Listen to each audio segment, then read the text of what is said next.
Always a pleasure to catch up with development coach Alan Reeves, start of the Central League season. In terms of what you achieved last season, in terms of winning the Regional League title, is it about kind of maintaining those standards now? There's a level of performance you'd expect from the lads. Yeah, I mean, obviously it was nice, especially for the players and the club, for us to win a league title last year. But it's not the ultimate goal.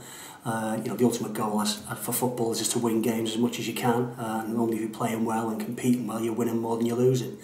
But I think on year by year, since I've been here, the standards have been raised, the bar's been raised. The young lads we've had coming through have got better and better. They're looking stronger physically and mentally. Which is credit to what we've got underneath us. What's the ethics they're getting learned at a younger level are coming through when they get to me. I've got less to teach them because they've already been taught it. But as regards to results, I mean, all footballers, how old you are, whether you're 9 years of age or 29 years of age, you want to win games of football. But ultimately, we're here to serve the first team, whether that be the academy, the under-18s, my team. We're all here to serve the first team. We're trying to get the strongest first team we can. And hopefully that would be by getting some of our homegrown youngsters in there. And at the minute, we're looking okay. Absolutely, it's about producing players for the first team, as you said. And how pleased have you been with the likes of Toby Civic, Egli Kadja, and in particular Anthony Hartick, and how they've coped with being in the first team spotlight so far? Yeah, it's all been excellent. We've had other lads as well who've had a little sniff of it, and Alfie Egan's had a little go in there as well.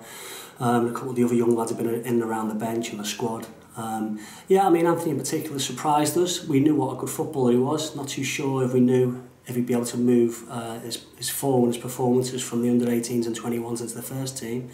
But he's took it in his stride. But we all realise he's a young boy. He's 17 years of age. He's got loads of learning, loads of growing. So as all young lads, there's always peaks and troughs in their young careers. But we'll nurture him. Toby's, we look at him as a centre-half in the long run, but at the minute he's not going to get into the first team as a centre-half, so we're going to spend a few months on him at right-back, whether that be in the 21s and in the first team games. And if anything happens to Baz, hopefully it won't happen, but injury, suspension, you never know, and I think the gaffer will trust Toby to throw him in there. You've got that core squad of 9 players, a tighter group there as well. Do you feel there's more chance of progression of getting those lads into first team more often? Listen, it means I can spend more time on them individually, but ultimately if you're good enough, then you're playing the team and you're playing the first team. It doesn't matter if I've got 9 players or 29 players. It does mean I can concentrate a little bit more on their individual techniques and what have you, and the stuff they can improve on. But ultimately, if you're good enough, as the gaffer's proved, he'll throw you in. Mentality-wise as well, I mean, that's what I suppose you're going to be looking at yourself and the gaffer when how they cope with stepping from the first team back down to play a Central League game, yeah? Yeah, but it's one of the most difficult aspects of my job, is trying to keep them motivated. The likes of Egley's played a lot of under-21s football, and now he's been in around the first team quite a bit at the start of this season, although we've been injured quite a lot in the past couple of years, which has slowed him up somewhat.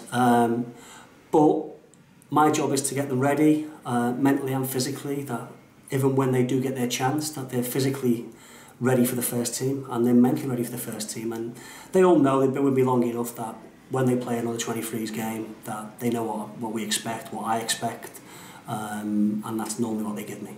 Are you happy with the schedule this season? Because, I mean, of course, you've got the Central League, you've got Central League Cup, Senior Cup as well, but we're not going to be doing the Premier League Cup this season, are we? No, we struggled to fulfil them fixtures last year. It was logistically, a bit of a nightmare. The FA Premier League wanted all kinds of stipulations on the ground and the floodlights, so we didn't think it was worth our while entering that this year. Listen, it's a difficult job because I've got to work around FA Youth Cup, which obviously takes precedence, priority, under-18s games. I've got first team games, quite a lot of Tuesdays games, so it's difficult to try and fit everything in.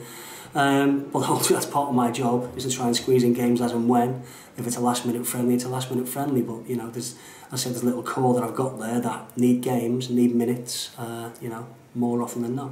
With that restructuring of the academy that we've got as well, do you think that's probably going to help them in the long run too? There's a better understanding of being able to use players coming up from the 18s. Yeah, there's a better link, because I know more now of the under-18s that are coming through.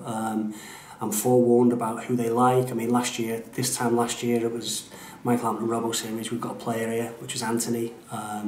So I started concentrating on when I was watching the under-18s games. Then when he moved up to me, and you know, once you get one of them players flagged up, I mean, listen, the academy are going to be pro all their players, which is just a natural thing to do.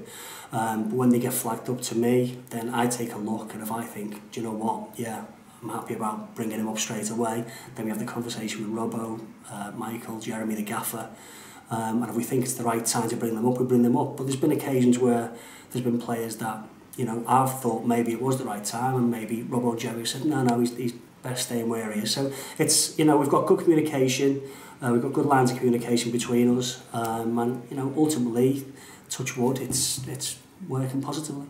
It's good to hear. In terms of tomorrow and the season opener against Bournemouth, it's quite a strong side you've got going. You've got Harry Forrester and Tom Sawers involved as well, yeah? Yeah, I mean, a lot of the time the gaffers doesn't really like to put squad players down to the 21s. He likes them to stay in around the first team and train with the first team regularly. But Harry's not played a lot of games lately, last season, especially back end of last season. Tom Sawers hasn't played yet this season, so he needs minutes.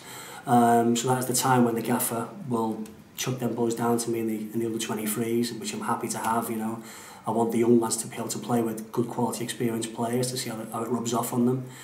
So no, but we had a good session this morning. We had a couple of 11v11s against the first team squad to iron out a few things, because obviously Bournemouth are going to be passing out the back and stuff tomorrow. They're a Premier League outfit, and they've got a way and a style of playing, and we've got a way and a style that we're going to try and stop them from playing. Best of luck, Alan, and thanks for your time. Thank you.